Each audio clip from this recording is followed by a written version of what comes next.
Sebelumnya aku mau ngasih tahu dulu ke kalian kalau aku itu punya konten baru. Aku namanya Intermezzo. Dimana di playlist Intermezzo nanti aku bakal isi dengan video-video di luar konten India aku. Tapi tenang aja, aku bakal tetap konsisten bikin video konten India karena bukan mega namanya kalau nggak komedi ya. Cuman di Intermezzo ini aku bakal ngomongin hal-hal yang lagi trending atau lagi happening aja di Indonesia. Jadi biar kalian selain nggak bosen, kalian juga ada bahan lain lah buat ditonton gitu. Nah, ini adalah konten pertama aku di Intermezzo. Pokoknya langsung tonton aja videonya dan let's fix it in Intermezzo.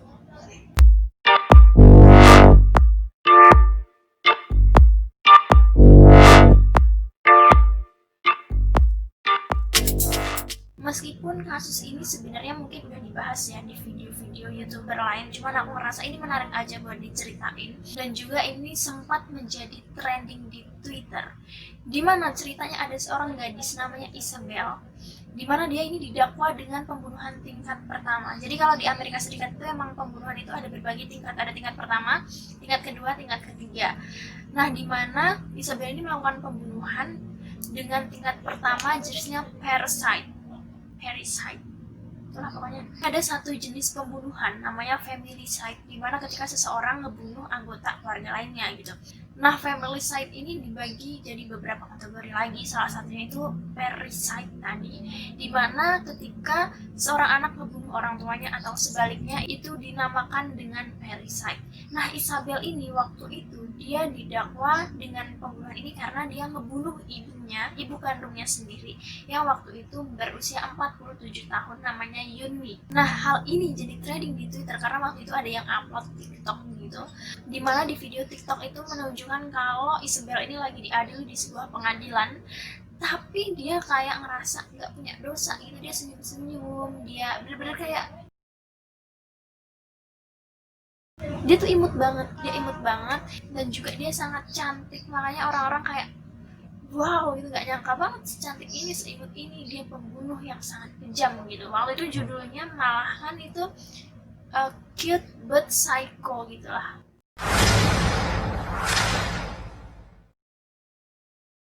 Isabel Yunmi Guzman atau biasa dikenal dengan Isabel Guzman ini, dia gadis asal Aurora, Colorado, Amerika Serikat. Dia lahir sekitar Juni 1995 dari pasangan Robert Guzman dan juga Yunmi.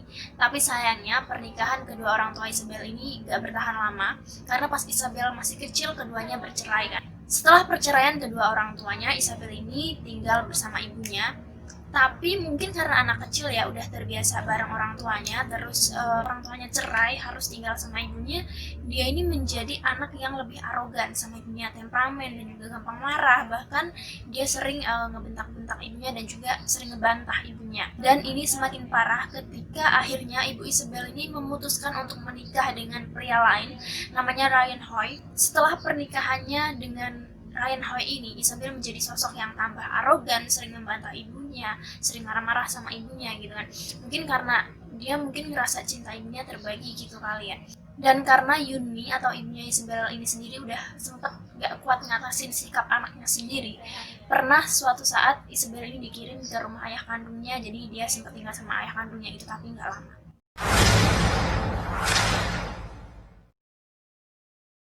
Ini adalah kronologi kejadian yang dipaparkan langsung oleh kesaksian dari Ryan Hoy atau suami Yunmi yang sekarang atau ayah tirinya Isabel.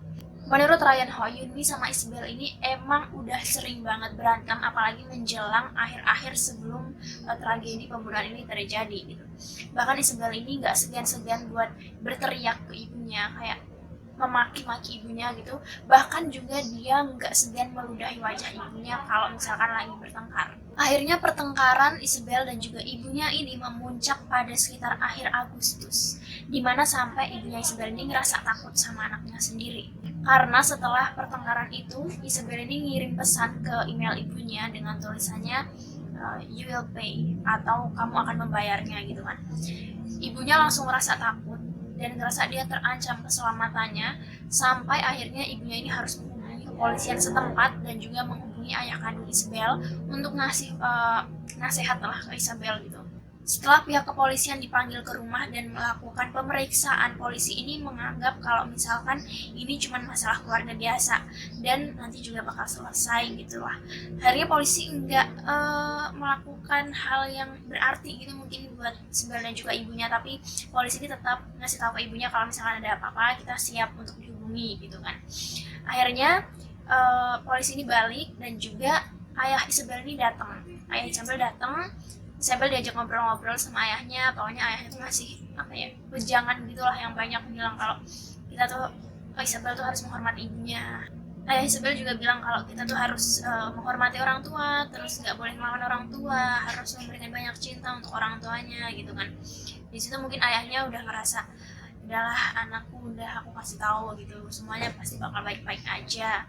Nah, setelah polisi datang dan juga ayahnya ngasih wejangan, Isabel ini sering diem di kamarnya, nggak keluar-keluar, dia cuma diem aja di kamarnya. Setelah kedatangan ayah kandung Isabel dan juga kepolisian ke rumahnya Isabel, semua berjalan normal, sampai akhirnya puncaknya ini terjadi tanggal 28 Agustus 2013, dimana setelah Yunmi kembali dari kerjaannya, dia pulang ke rumahnya di blok 2600 South Lime. Yunmi ini pulang sekitar jam setengah 10 malam. Kemudian dia pergi untuk mandi di kamar mandi rumahnya yang di lantai atas. Ketika Yunmi ini mandi, suaminya yang namanya Ryan Hoy itu mendengar suara dentuman dan juga suara teriakan. Dia kaget. Akhirnya Ryan Hoy ini pergi ke atas dan dia udah mendapati istrinya dan Isabel di kamar mandi yang sama. Tapi sayangnya Ryan Hoy ini pas berusaha buat membuka kamar mandi itu nggak bisa karena ditahan dari dalam sama Isabel pakai punggungnya. Tapi di situ Ryan ini melihat kalau darah itu mengalir dari bagian pintu bawah kamar mandi. Akhirnya Ryan Hoy ini memutuskan untuk menghubungi pihak kepolisian setempat dan menceritakan apa yang sudah terjadi.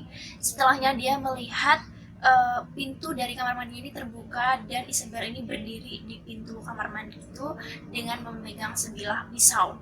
Selain itu dia juga ngelihat istrinya udah tergeletak di kamar mandi dengan bersimbah darah dan juga ada tongkat baseball di samping istrinya.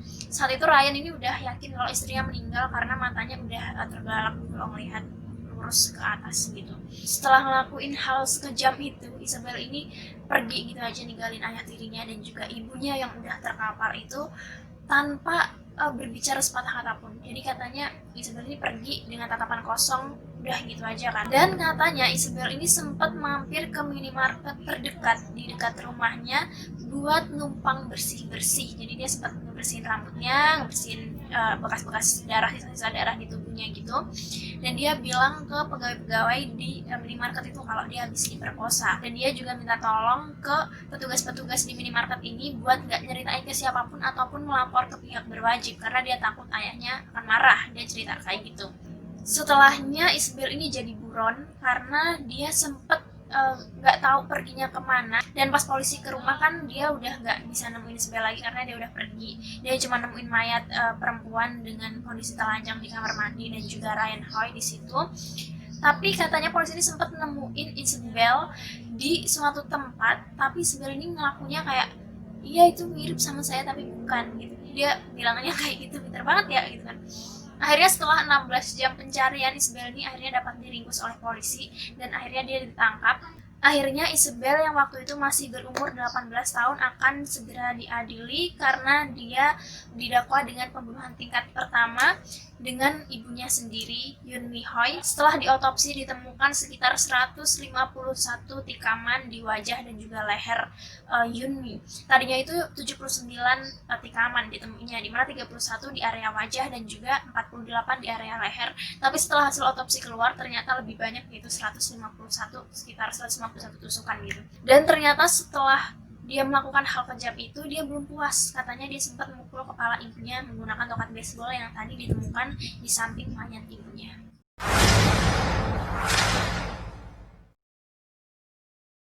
Menurut dokter yang selama Isabel ada di dalam sel dan juga merawat dia, namanya Dr. Richard Pounds, Isabel ini mengalami gangguan yang disebut paranoia schizophrenia atau bahasa Indonesianya itu skizofrenia paranoid, di mana penderita skizofrenia paranoid ini akan memiliki hal-hal yang berbeda dengan orang pada umumnya gitu. Dia seperti melihat sesuatu yang tidak nyata dan dia meyakininya. Terus juga gampang merasa berhalusinasi. Dia penderitanya juga mudah merasa curiga sama orang lain dan juga mudah merasa terancam, makanya mereka ini kadang susah buat ngejalin hubungan pertemanan atau ngejalin hubungan persahabatan gitu dengan orang-orang lain.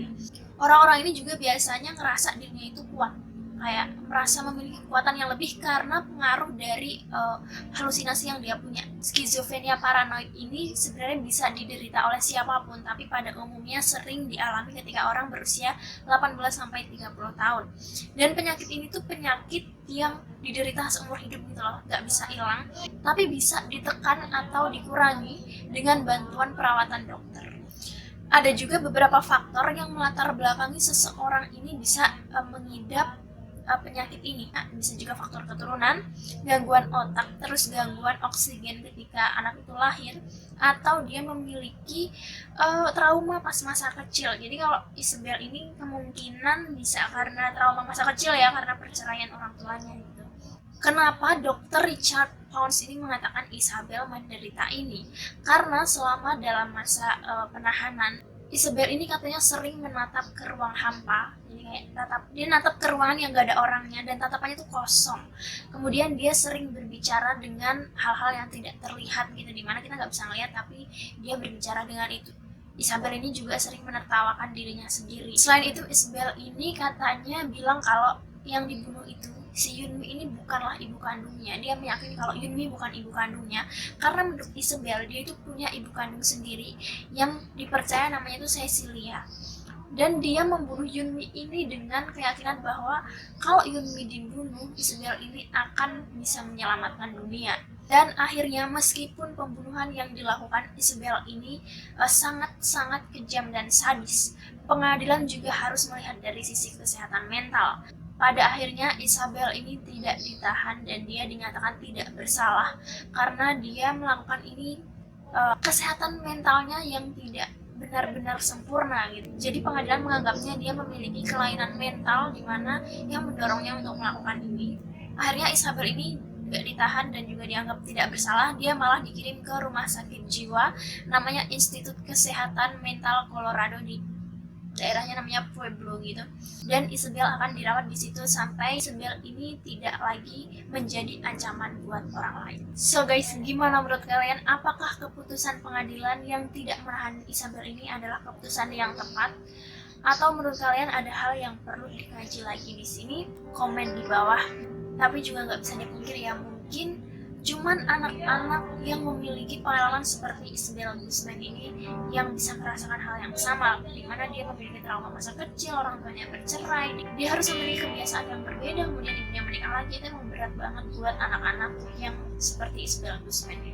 Dan kalian juga nggak bisa nyalahin dia gitu aja, karena kita juga harus melihat latar belakangnya. Beberapa orang nggak semudah itu bisa mengerti perasaan anak-anak yang memiliki rumah tangga kedua orang tuanya itu broken home. Semua orang bisa memahami itu, dan emang rasanya tuh berat sekali menjadi anak seperti Isabel Guzman ini. Dan kalian juga bisa share di bawah di komen kalau kalian punya pengalaman-pengalaman yang mungkin gak beda jauh gitu, pengalaman tetangga kalian atau pengalaman saudara kalian gitu. Dan jangan lupa komen juga di bawah kalau kalian pengen aku bikin video di luar konten India, nanti aku akan buatin di playlist intermezzo. So terima kasih buat kalian yang udah nonton video ini. Have a nice day and bye.